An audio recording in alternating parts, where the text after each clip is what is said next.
So we're gonna be reacting to why everyone hates Indian tourists. It's already doing really well one day, and we got 65,000 views, and it's a 13-minute long. Let's see why everyone hates us Indians. I usually don't travel outside the country, so if I'm gonna go out, I should probably know these. I know Indian hate has been going crazy on the internet right now, on Twitter, everywhere you go, everyone hates Indians.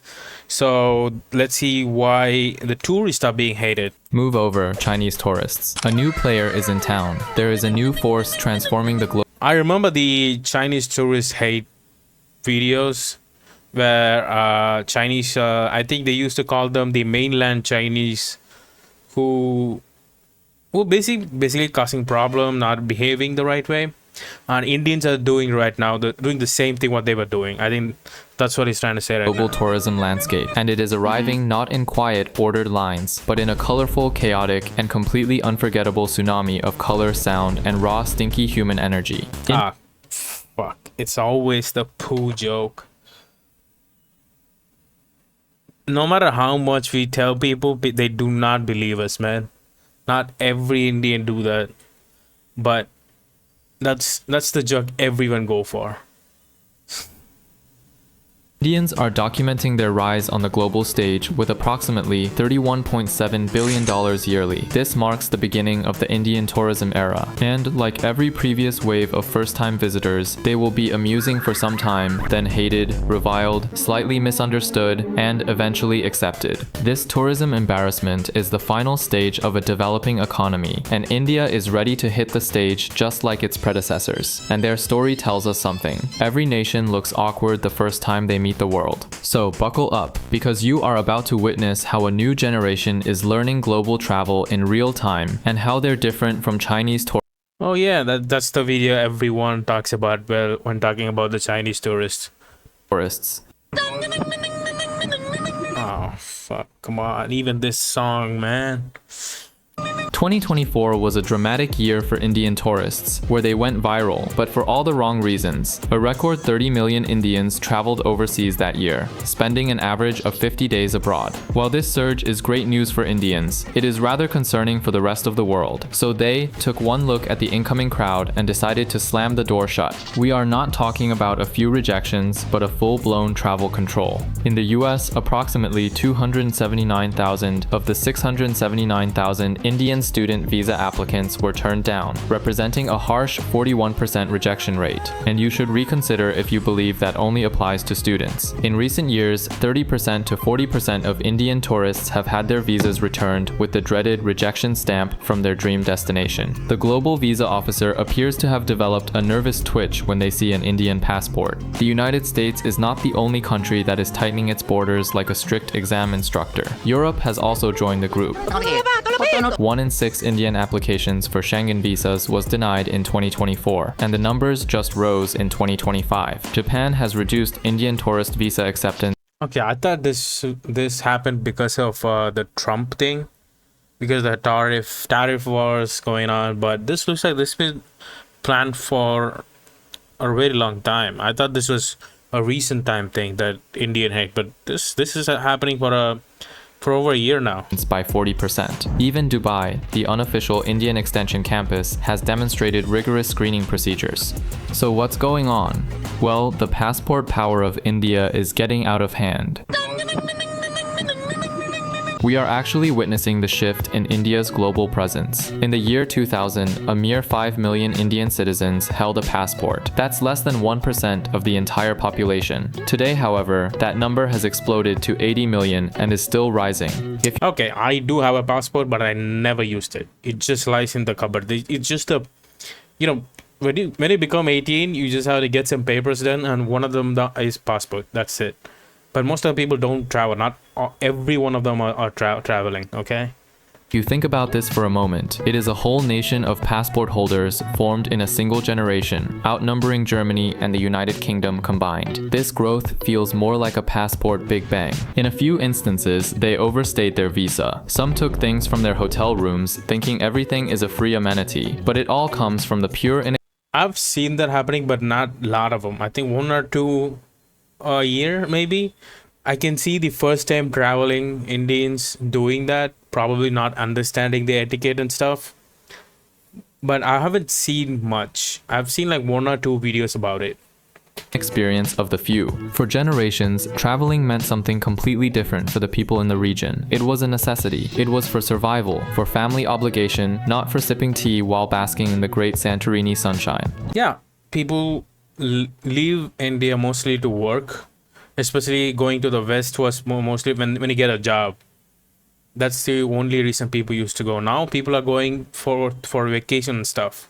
So when millions of families Tourism. suddenly had disposable income in one of the world's fastest growing economies, they wanted to do what their ancestors couldn't, much like the Chinese tourists. They wanted to see the world, maximize the experience, and make their family proud of their adventures. They made checklists of popular free places, took pictures for at least 2 generations. Ah, come on. This video is slightly racist, but in a comical way. I don't say it's not hardcore racist video. It's just I get the joke, okay?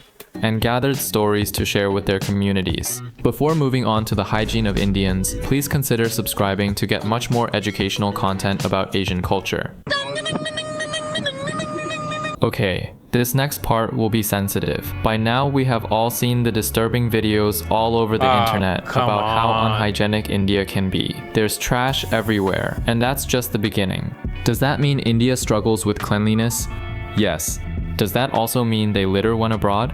Maybe sometimes, but not all, and not always. India's cleanliness never really revolved around individuals, but around years of lack of proper systems in place. Yeah. For decades, India operated under a government without proper public waste vision, rapid industrialization, and urban explosion. The young country is still learning civic sense and collective responsibility. Then came education growth.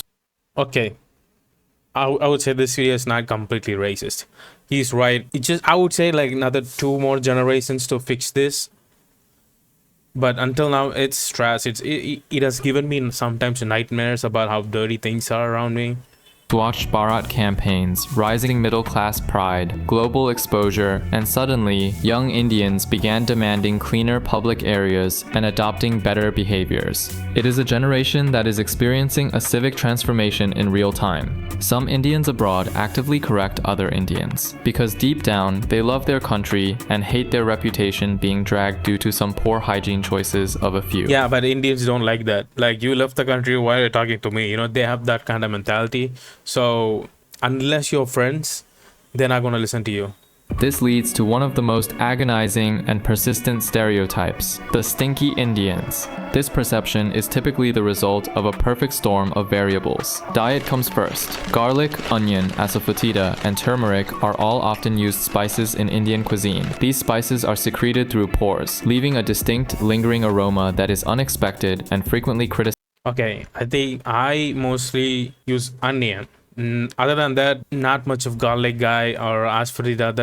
No, that's like a once in a month or once in a week kind of stuff. Not they don't I don't use it. I personally don't use it every day, but I can clearly see that a lot of Indians using it in their food every day.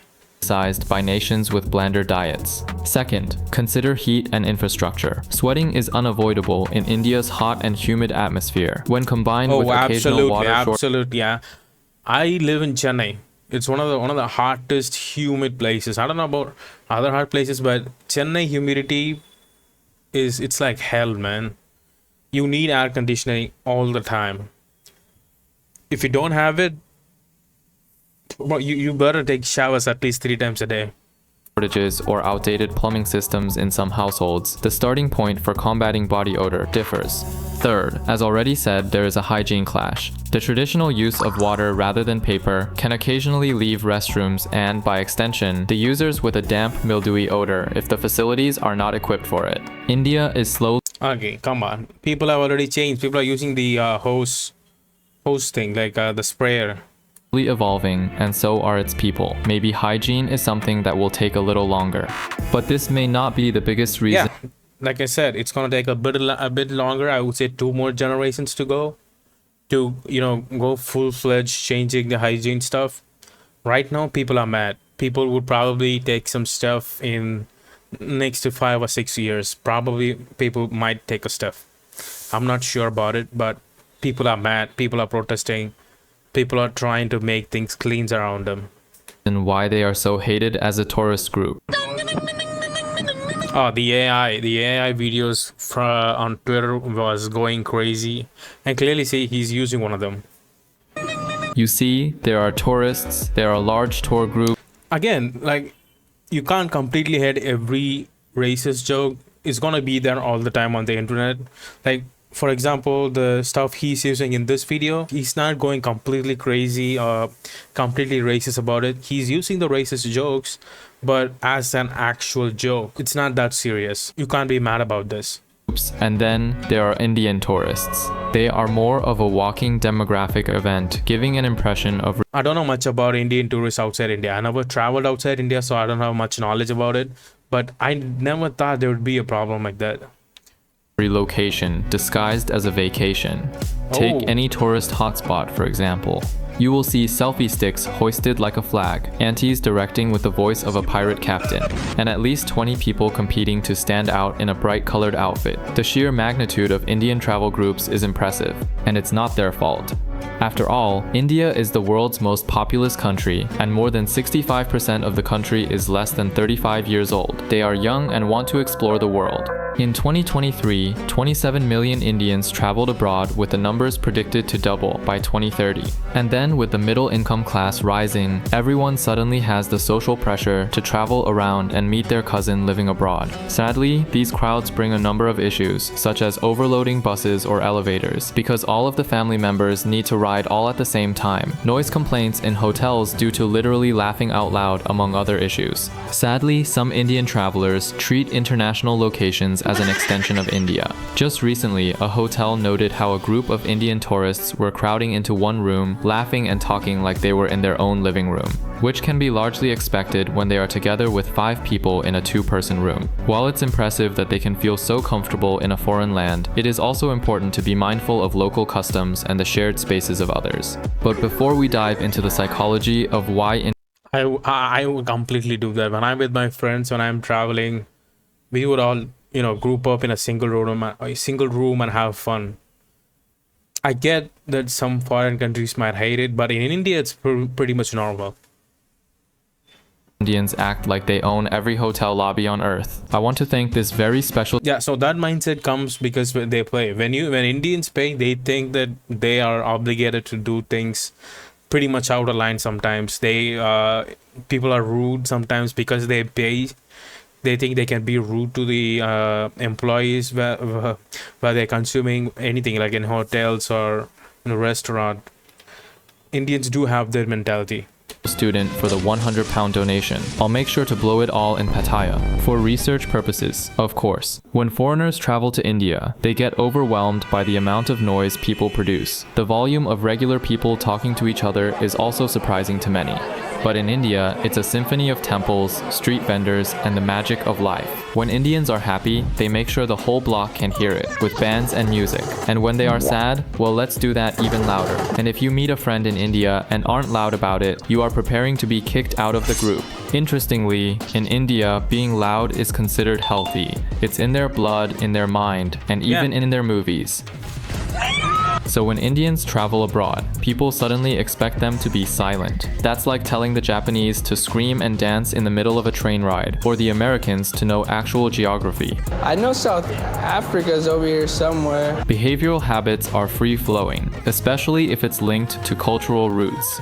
Did you know being silent equals being suspicious in Indian culture? If you are too quiet, people will think something is wrong with you. Are you an Is that only Indian thing? I thought everywhere it's like that. What? introvert? You don't exist in India. Then comes the bargain. The instinct to negotiate is so hardwired in Indian brains that they even try to get discounts on fixed prices. In Indian math, from vegetables to real No, I don't think people. I've never seen people bargain on fixed things like Coca-Cola. But when you're buying products, you can bargain in India. I don't know about like I would never bargain outside India if I ever travel.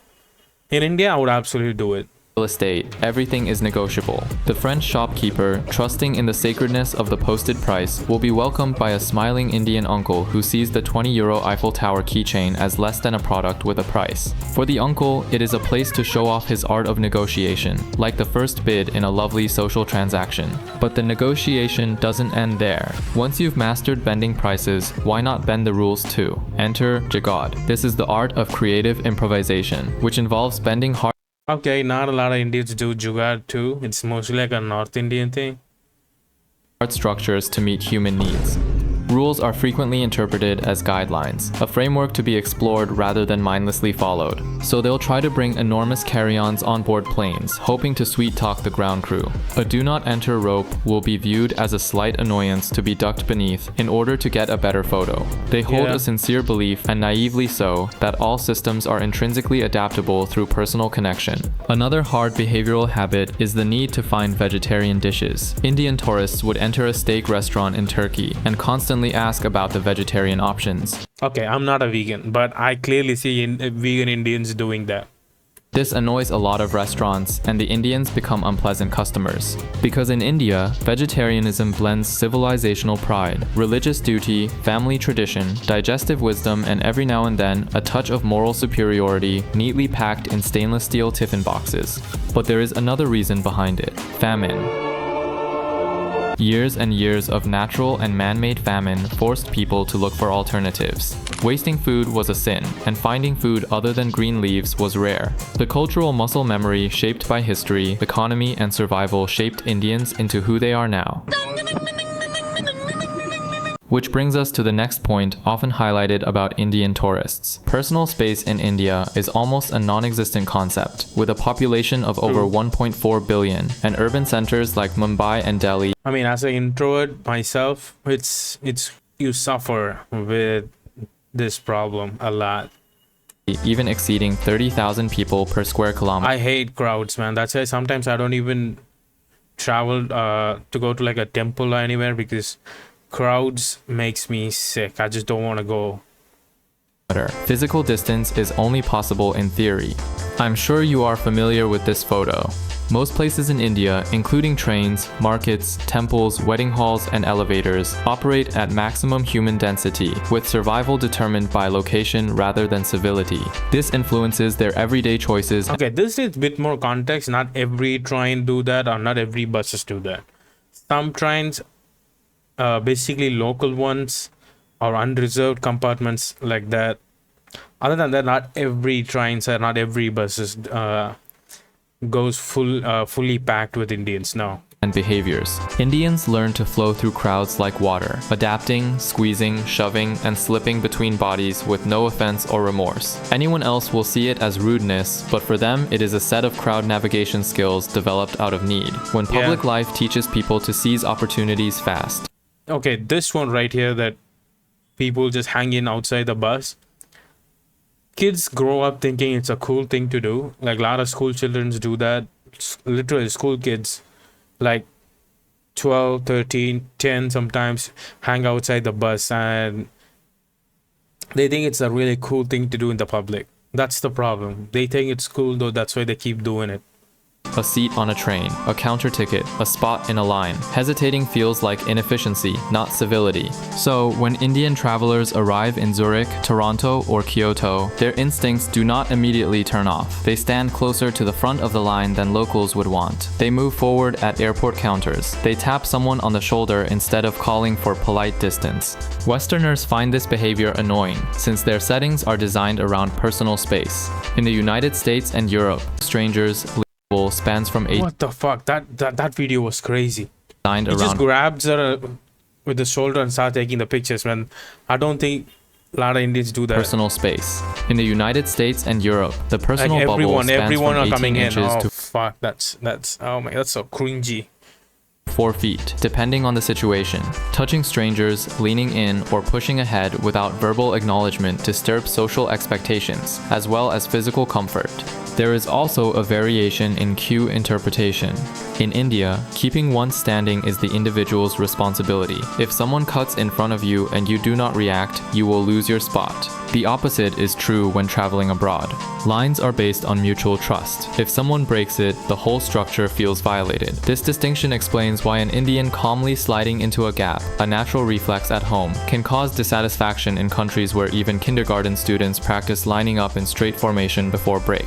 Another factor to take notice of is proximity communication culture. You see, in India, collective closeness equals warmth. For example, leaning in while chatting indicates interest. This may break all the personal space rules in the rest of the world, but in India, it's curiosity for the other person. A light physical touch, such as a tap on the arm or leading someone through a crowd, indicates kindness rather than invasion. But imagine touching a stranger in the UK, or move to Japan or Scandinavia, where physical contact is discouraged by cultural norms. Okay, I don't think a lot of Indians do that to other people. In that video, we did see that. That's cringy as fuck. When I'm holding someone's shoulder, that's basically when I'm navigating through a crowd with my family. I will try to hold on to them so that I don't lose them in the crowd. Other than that, nobody is touching. No, I would never touch a random person in the crowd. No.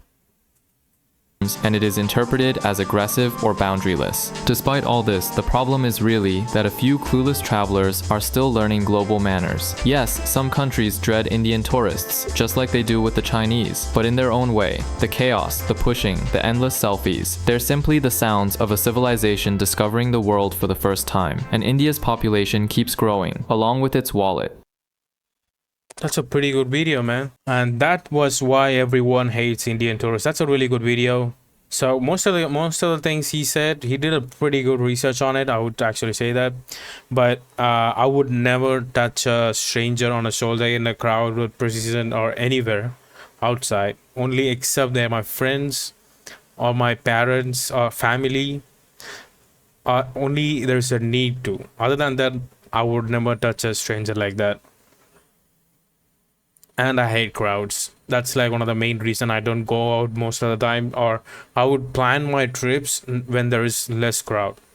People hate that. In India, people go to spots when there is more crowds, and I would basically avoid that and then go when there is no one around. It's much more fun for me, but not for a lot of Indians. So I see why Indian tourists are a problem. Probably would change in I would say next 5 or 6 years. People learn. We'll see. Bye. Like, subscribe, and comment.